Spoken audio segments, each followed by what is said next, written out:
Welcome to the Grandpa Channel, where stories don't fade, they get recorded.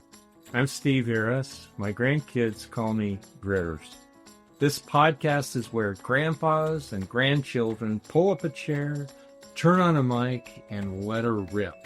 Grandpa stories are chock full of wisdom, life lessons, and frankly, funny as hell.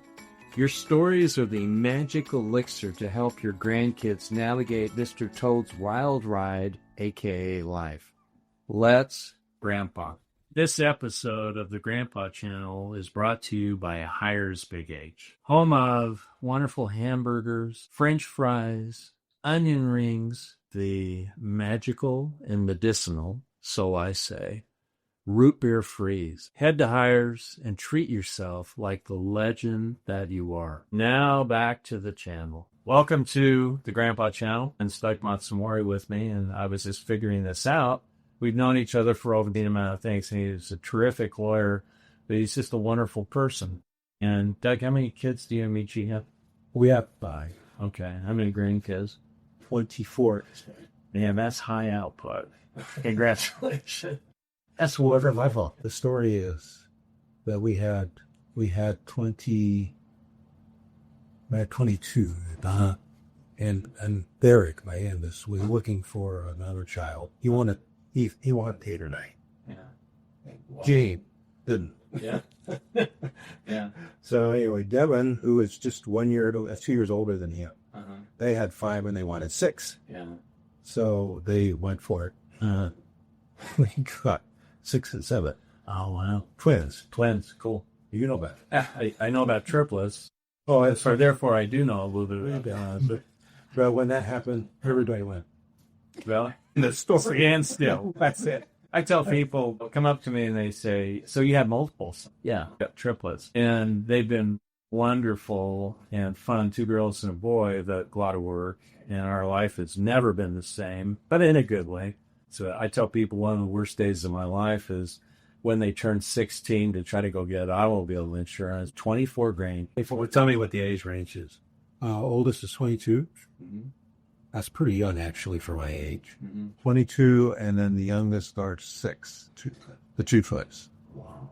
So he'll wide right. Yeah. So tell me a little bit about you.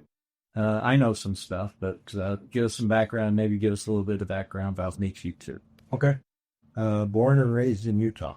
Where? Born in actually the Holy Cross Hospital in Salt Lake City. Yeah. And we were living at the time on the just where the diagonal, you look off to the right, crosses Night Beast, and up on the hillside there. We used to live there. Really? Yeah. Okay. A little house that was rented.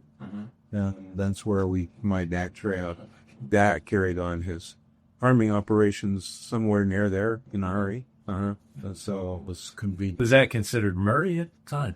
I don't think so. Maybe unincorporated still. Okay. Yeah. Oh my gosh. And so what high school did you go to? I went to Jordan High School. That was a result of the fact that my mother died when I was 12. Well, we lived in South Salt Lake at that time. And that was our farming headquarters. My grandmother lived in a large mansion next door. And my dad and my uncle built a brick rambler right there for us. And my uncle lived up in the early 2030s and 25th South. And they'd come down and work from there. Now, this will really surprise you. This is something I remember you telling me way back when. You told me that one of the things that your dad or that your family farm produced was white asparagus. We did.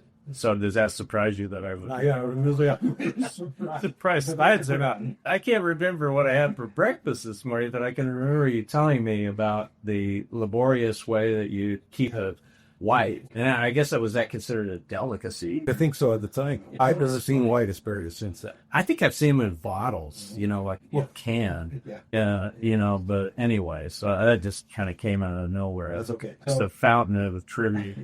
So the reality is we had a farm that they called a truck farm. Okay.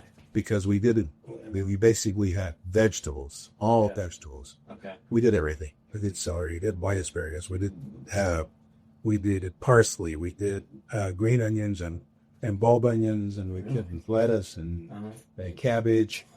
We did a whole array of things.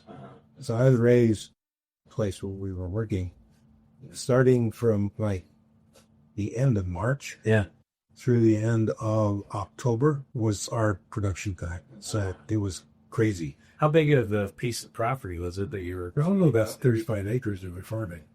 Yeah. It's the row crops. Yeah. Okay, so we did that in Murray most of the time. Did you? Ultimately ended up moving out to Riverton area. And that's when that whole farm moved. So I started out in Salt Lake City, South Salt Lake area, living next to my grandparents, who I didn't know very much. And they didn't speak? They didn't speak much English. My grandmother learned to speak some, but I don't know that my grandfather said maybe more than 5 or 6 words in English. That's interesting. Yeah. And he passed away when I was 11, I think, or 10. And so I didn't know any territory at all. And when my mother died when I was 12, we made the decision to move out to Sandy, where the farm was now located, because they moved my grandmother out there. And so that's why you went to Jordan, right? Yeah, that's why I went to Jordan. Same with her. She cooked for us. She did all that sort of stuff for my sister and myself. It was to be their first grade. And I had 2 other siblings. One who was, as an infant, passed away. Another who, during his infancy, he had a terrible fever and a burns ring. So they didn't expect him to live past 3, but he lived till he was 7. So he's 7 years old, and I wanted to pack him around. Really? Yeah. So anyway, those are. Somehow it was the most of ideal circumstances, but tragedy. There was a lot of tragedy, but I always feared as a child having my parents die. Really? For whatever reason, I began to fear. So your dad, how would you describe his parenting style, and maybe contrast that, if there is a contrast, with the grandparenting style? My dad was not. Dad was not a warm, fuzzy guy either. Yeah. At least to children. He was really well liked by a whole lot of people because he was really nice to people. But he'd have a hard time relating with kids. Really? And he had a temper. So I was afraid of him most of my life. Hey. He mellowed later, but at that point in time, it was like fear. So Mom would use him as the threat. As a cudgel? Yeah. A potential cudgel. If I tell Dad, you're in trouble. Yeah. Okay. So I lived in some fear of my dad. Yeah. And so I didn't really get to know him until after my father passed. And then even later in life, well, actually he was remarried and we had his sons on their family. Then I got to know him. And he, at that point in time, was extremely high. Really? Yeah, he just sort of, I don't know. he flipped the switch. And of course, he became pretty religious. And was dedicated to his religion, and that counseled him to be kind. And so he was. And his neighbors all out to him.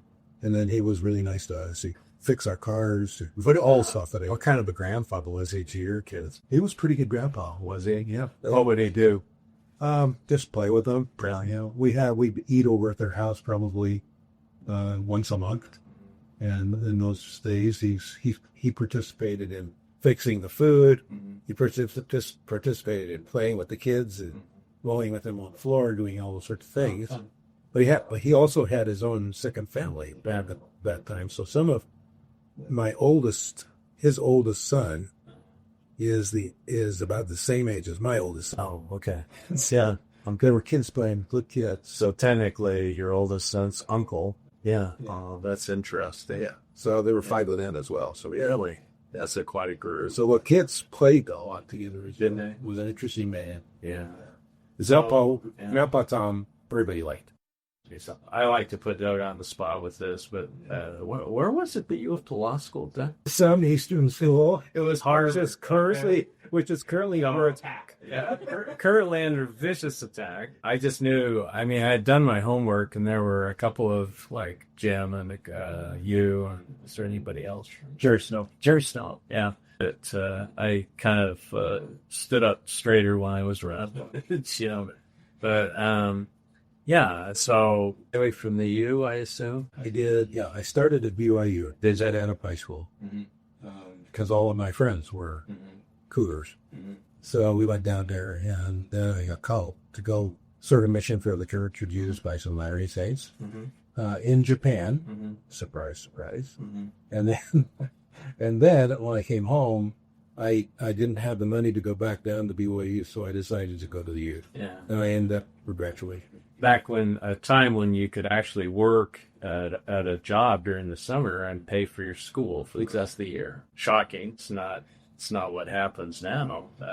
Unless you're selling pest control in fucking Texas or something like that.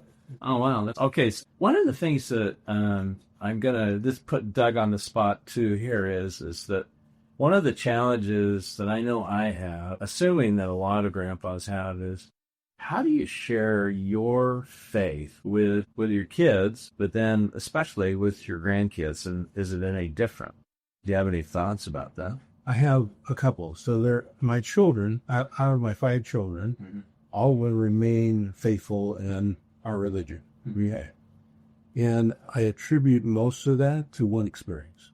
Really? So when I was 41, our church called me on a mission as a mission president of a mission in Japan. And we had 5 children at that point. My youngest was 5, my oldest was 15, and that meant we had to pick all 5 of them up to take them to Japan. And so we did that. And in the process, because we were working with young missionaries, our church calls 18 to 19-year-olds and our missionaries. We had 200 and some odd missionaries, and they all just idolized our kids. And they played with them. They did all of the wonderful things that they needed to have done with them. So our kids became that they basically had heroes. They're only heroes in the heroics for missionaries. Very cool. And that fixed in them a real sense of the importance of our religious values and the way. And so it was easy for us. I mean, for Michi and I, and my wife and I, it was probably a simple matter because we're really totally, for 3 years, just submerged in being around the church and doing things with these missionaries. They always wanted to be. My second son was called to Brazil, so he speaks Portuguese. My last son was called Hong Kong. Really? He was the one that most wanted to go back to Japan. Interesting. Did he enjoy Hong Kong? Yeah. My wife and I were there for about a week or so. I loved Hong Kong. It was fascinating. So are there some things that you and Michi do to, you had those missionaries for a while that helped kind of corral them in, but when he got back, he didn't have that. And then what do you do with your grandkids? So our kids were pretty well fixed, and so that was not hard. We lived in a community that was predominantly the same religion. And so their friends, their best friends, you were all sort of alike. So that was great. So it was fairly easy. And we do the things that normally people do. We pray together. We have gatherings of our family. We talk to some folks about what we believe, all sorts of things, but nothing extraordinary, just normal. And then when you asked about the grandchildren, I think that the reality is that the best thing you could do is to be actively engaged in what you believe. Really? Okay. I don't see it any other way. You can lecture them. You can do lots of things. You can set expectations, of course, and we did that. And but they all have their choice. Interestingly, our oldest grandson has elected not to serve a mission, which is really not what we had hoped. But he's a good kid. He's doing quite well. He went off. In fact, he went off and sold. He has good. Yeah, that's good control. In California, was extremely successful. That was good and bad, but it's made a better person. To learn to work hard. But anyway, I just think there are a lot of things you can do, and most people who are actively engaged in religious belief will try to live it and try to exemplify it and also teach it as much as they can. And then there are lots of people around who are examples, right? Yeah. And so those people are there. Takes a village. Yeah, it takes a village, absolutely. And then friends. So Have your kids been pretty lucky with the friends? our kids have been very lucky with the friends. Yeah, our grandkids are going well. We're going very well. So yeah, I think. Do they live within a close radius of where you guys live? Okay, so two of the families live within a 5-minute walk of my house. That's a total of 10 of our 8 kids. Oh, wow. And then 2 of them live in the Olympus area, which is what 10-minute drive from my house to theirs. Yeah. And they have a total of 10 also, because they've got 7 and 3. So they're all really close. And we've always, the other thing is, and I don't know that this is, it's not intentionally religious. It's intentionally dragging people in, which is one point I want to make. Yeah. I think one of the great things about being a good grandpa is to have a good grandpa.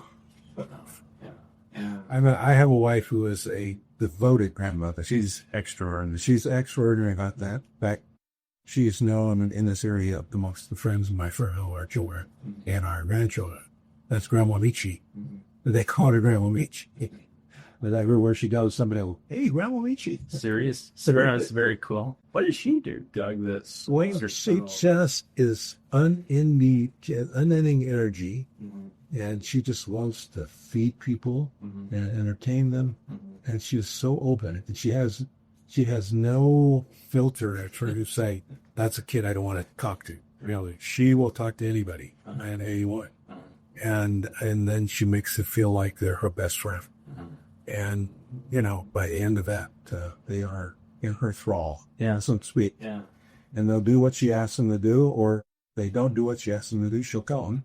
Yeah, and they usually take it pretty well. Because they love her. That's amazing. Because they love her. Yeah, they want to be with her. Yeah. Well, I think you say, well, what's maybe the best thing you can do as a potential grandparent? I think one is marry a wonderful woman. I married a wonderful woman, and my line to a lot of people is that I married 40 times better than I should have. Interestingly enough, people who know both me and my wife, when I say that, I never get any arguments. And I want to go, well, why don't you just say 37 or, the 32? It's acknowledged that I'm married above my station. And we're very different, but she is slavishly devoted to the idea of being a grandma, and to being a mother. And I mean, it's been a huge blessing for I know your wife, and it's only 20. Thank you. Well, I'll pay you. I'll pay you later. And it's just, let me make an observation and tell me if you agree with this. But you didn't really have a great role model for a grandpa, did you? Okay, so how did you become? And I have it on good authority. I'll tell you later that you are a wonderful grandpa. And So how did you learn that, Doug? That's a good question. I don't know that I have learned it. Well, it's a work in progress. It's a work in progress. And it's interesting to me when you asked me to come. But, me? That's not going to happen. Yeah. And then you said, well, you can be who you are, which is what I am. Yeah. I am what I am. And I just, I've been thinking through this bill in preparation for our discussion, and I don't know. My real problem is I haven't been consciously striving to be a great grandpa. I like my grandchildren. I love my grandchildren. But they're amazing. They're amazing people. Yeah. And there are things I just absolutely adore about them. If you were to ask me what's my relationship with each one of them is, that's an honest answer. It's an honest answer, but it's nothing like what my wife has. Interest. Which is my goal. To be more like her.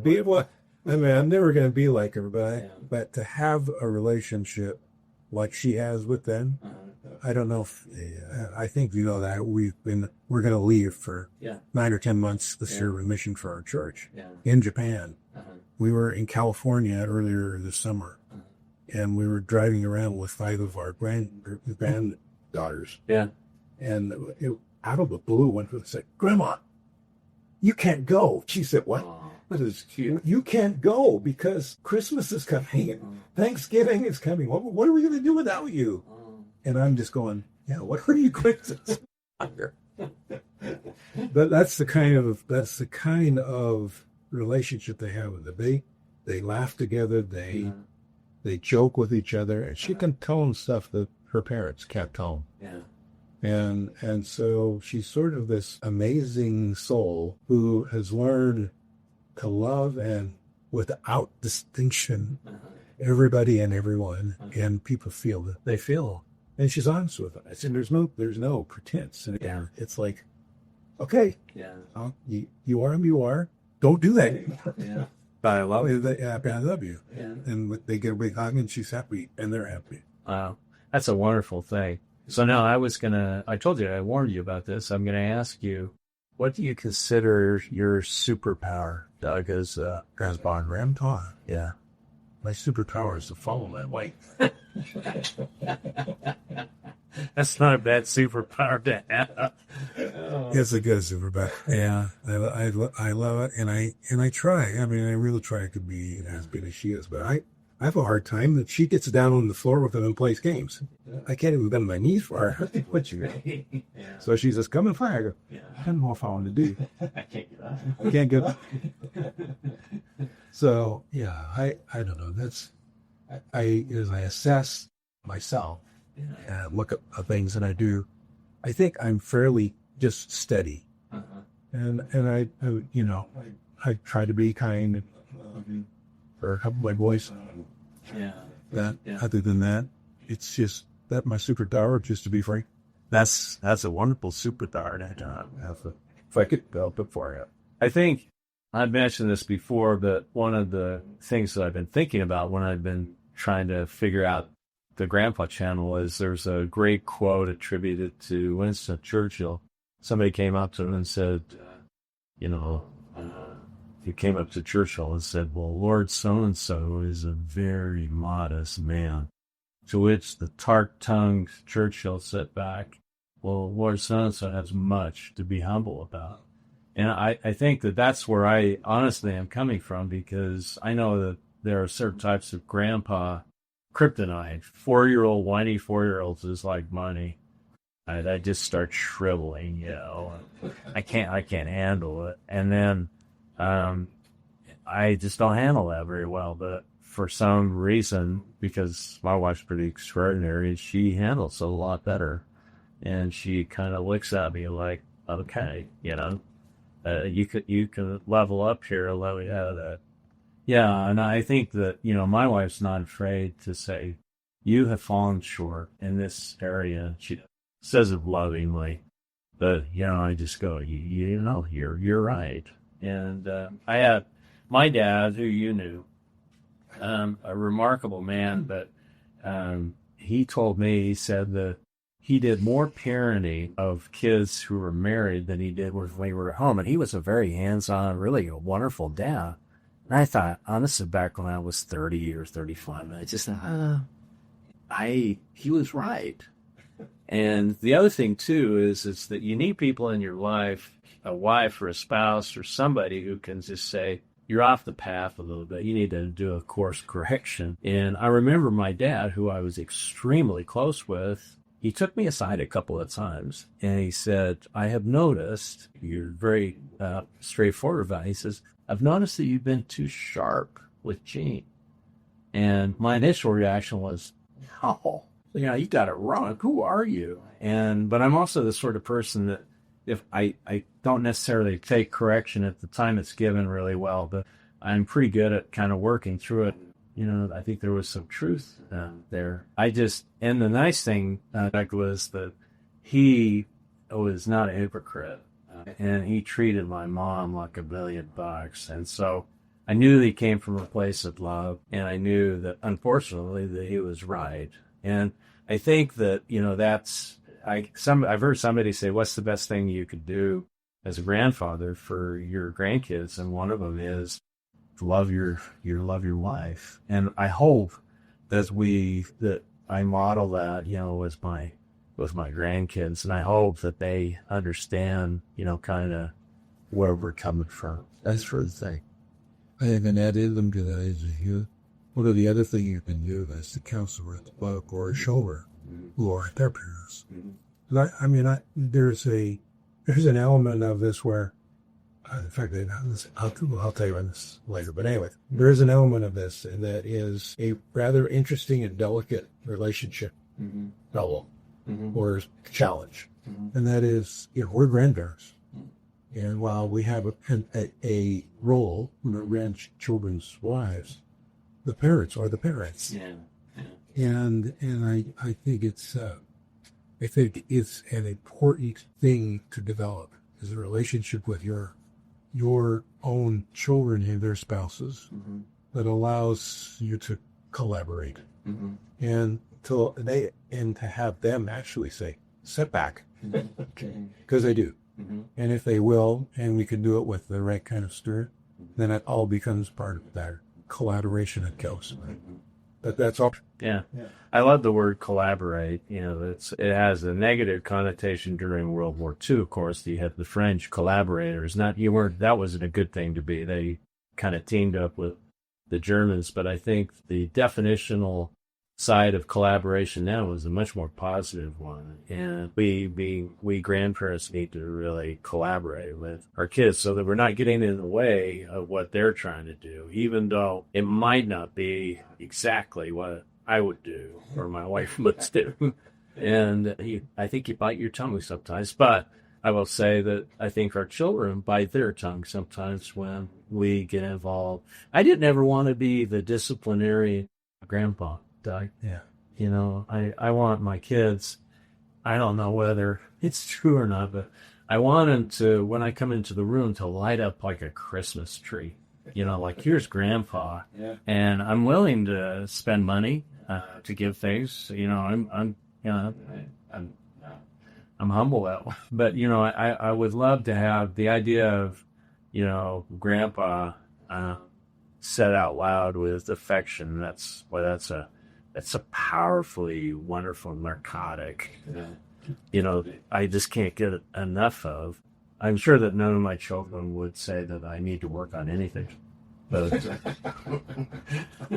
I know that my children will say to work on a lot of things. So when you've been contemplating this interview, anything else sort of kind of come into your mind, Doug, about as you've been contemplating your existence as a grandpa? Yeah, so this is sort of a theme right now in real life. So I want to get involved back into law, but not be the way like the mediator. Really? Yeah. Oh, you'd be great. Well, that's what everybody says, but the reality is that's a top job. Yeah.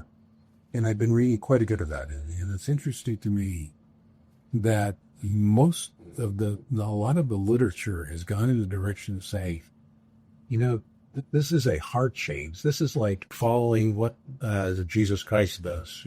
Okay, it's not an confrontation or contentious. It is to remove all of that, which means you're changing hearts. That's a tall order.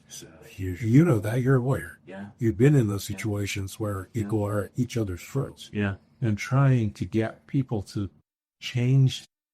I mean, you may see it, and getting them to change those circumstances is a really tall order. But many of books on mediation and conflict resolution are now pointing in that direction, which is interesting to me. And I think that's also part of the process that we have to be involved in with our grandchildren, with our children, with everybody, frankly. I mean, we should be involved in this process of transformation. Soul transformation, helping people to become restored to the great eternal souls they are. That's really what it's about. But again, polar. Yeah. But there are ways, there are things that we should be going to do at it. That's where my focus is. And that's aspirational. Yeah. Totally aspirational, isn't it? There are places where I think I'm good at it, but there is places where I know I've just totally failed. Okay, I've got a weird question, a thrust scenario at you. you're a grandpa, and one of your granddaughters comes in. Let's say she's in her early teens, and she comes out to you and says, "Grandpa, I'm really, really worried about the world.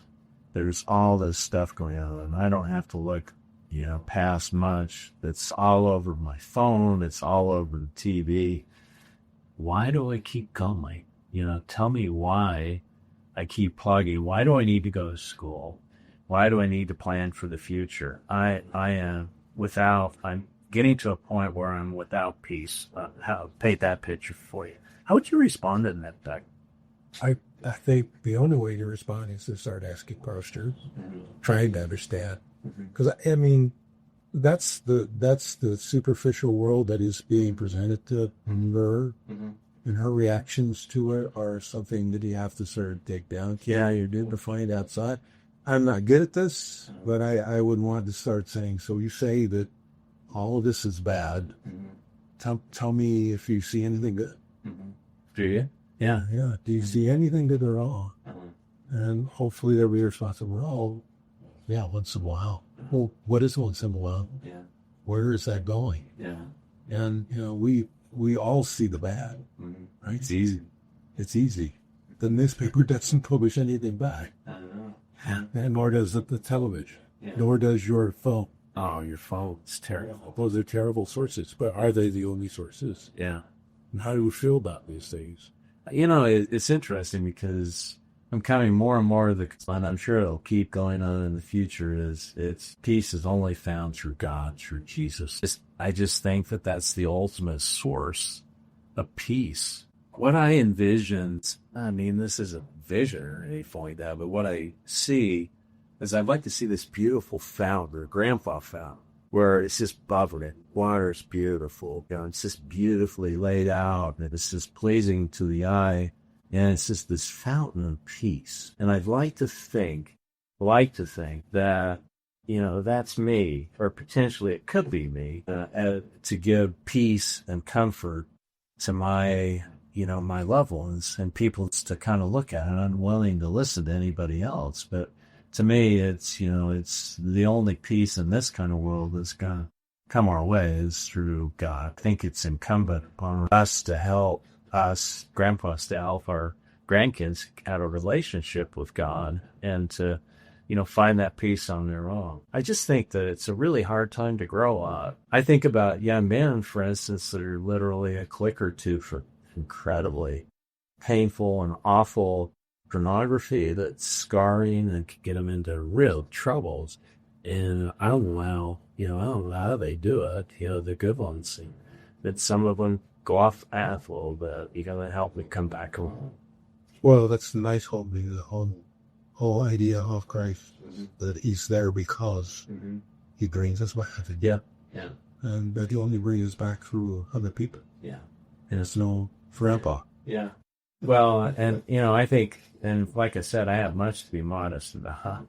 As a grandpa, I want to really lift my ability to help people. And I also like the idea of, grandpa as a verb rather than a noun. And I think that we grandpas can kind of grandpa where we're planted, live where we're planted, or lift where we're at, and help young men and women, provide a grandfatherly figure of a fountain of peace, to people.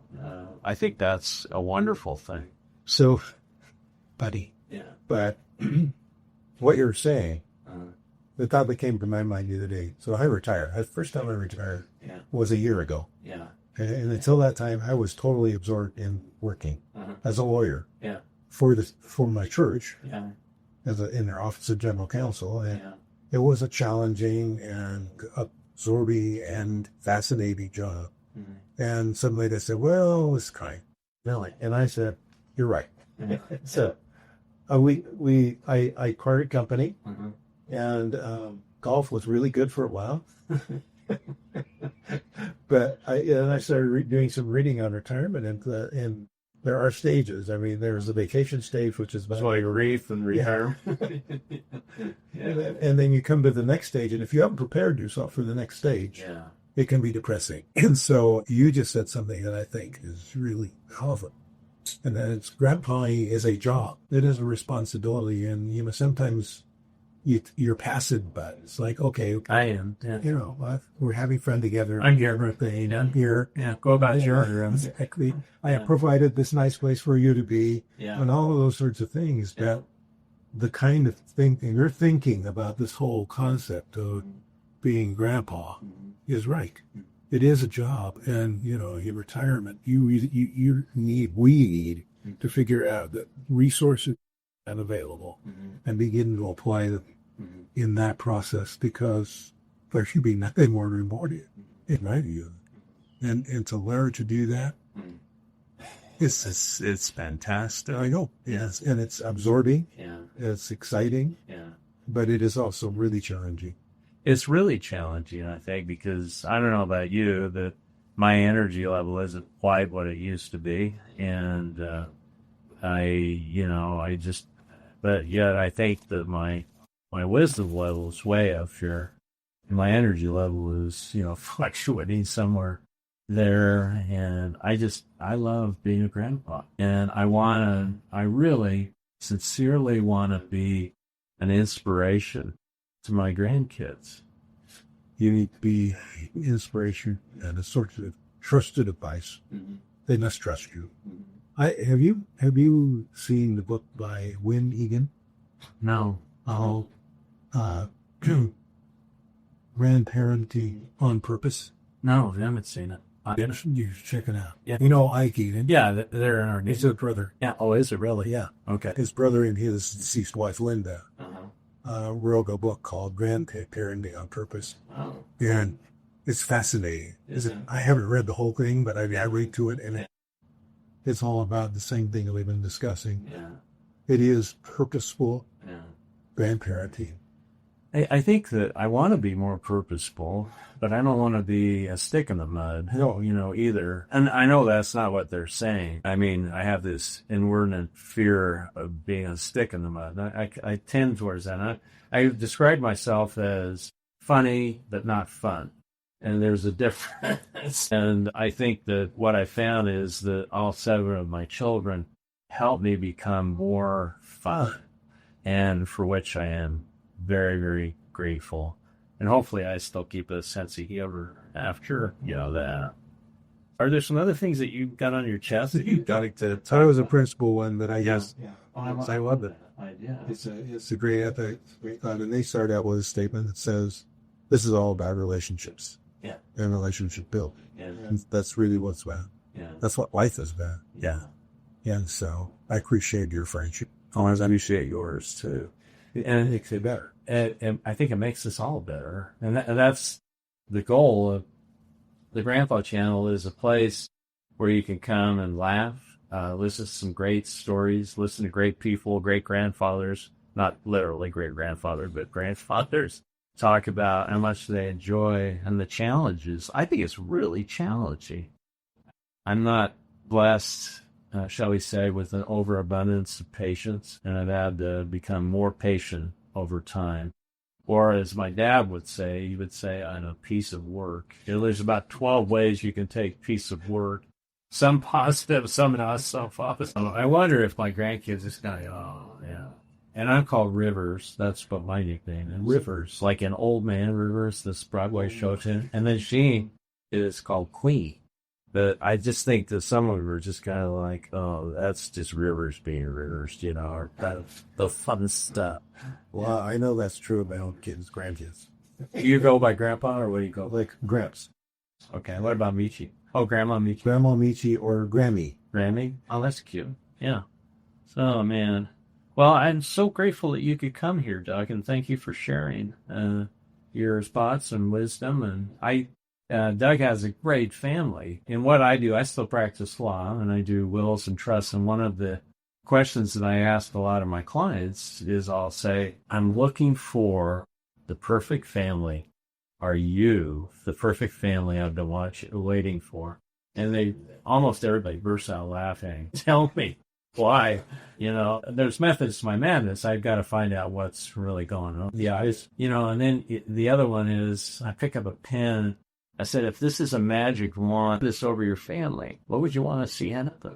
And it gets people thinking. I think that virtually all of us want to have close family relationships. Sometimes drugs and alcohol on a grandkid level or cares of the world, financial responsibilities, the whole 9 yards. Now, I can't help but ask this question of YouTube, and that is, you are a patriarch in the Church of Jesus Christ. Explain what a patriarch is and how maybe that is flavored how you look at your grandkids and other people.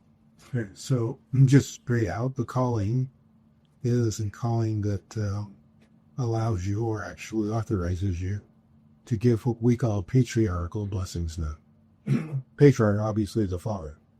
This is after the tradition of the great Abraham, Isaac, and Jacob. And Abraham gave blessings to his children. Those are patriarchal blessings. They are blessings from a father to a son or a daughter about their lives and about what the Lord and God wants for them. So when Joseph Smith began the Church of Jesus Christ of Latter-day Saints, he called his father to be the patriarch for the church. Mm-hmm.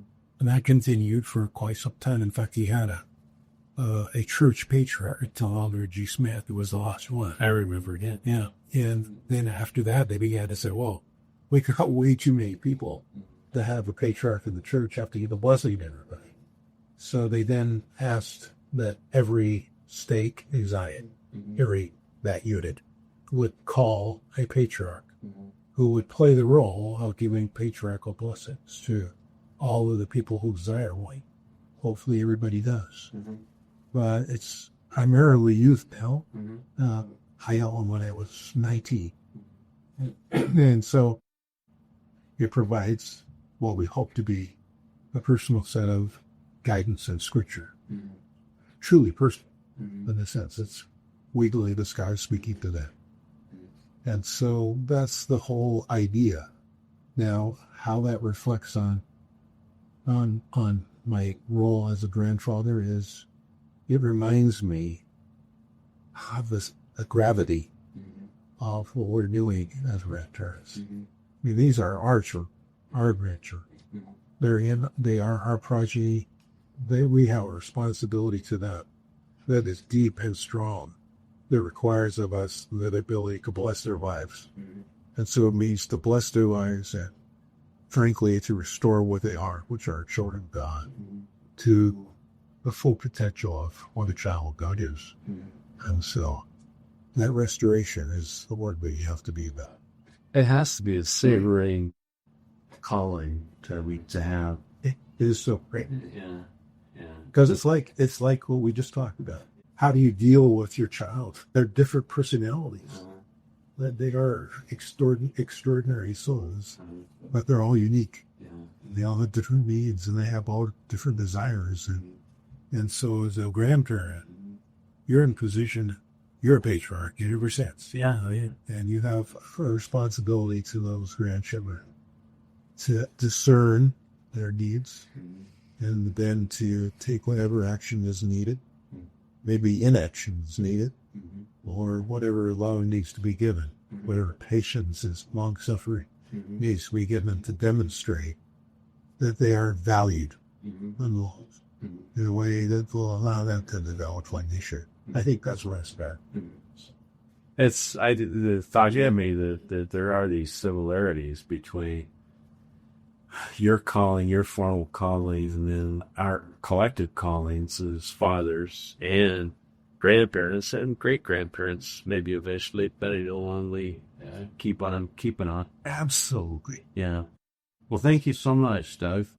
You're welcome. Thank you for the opportunity. Thank you for getting my head going. Maybe Michi will thank me. I think she will. That's it for today. Thanks to my friend Doug Matsumori, and let's keep on grandparenting. That's it for today's episode of the Grandpa Channel. Leave a review, share it with a friend, or better yet, tell your favorite grandpa. We're on a mission to gather 1 million grandpas, storytellers, wisdom peakers, and lovable wild cards. Until next time, keep the mic hot, the memories fresh, and the jokes just slightly inappropriate. I'm out of here.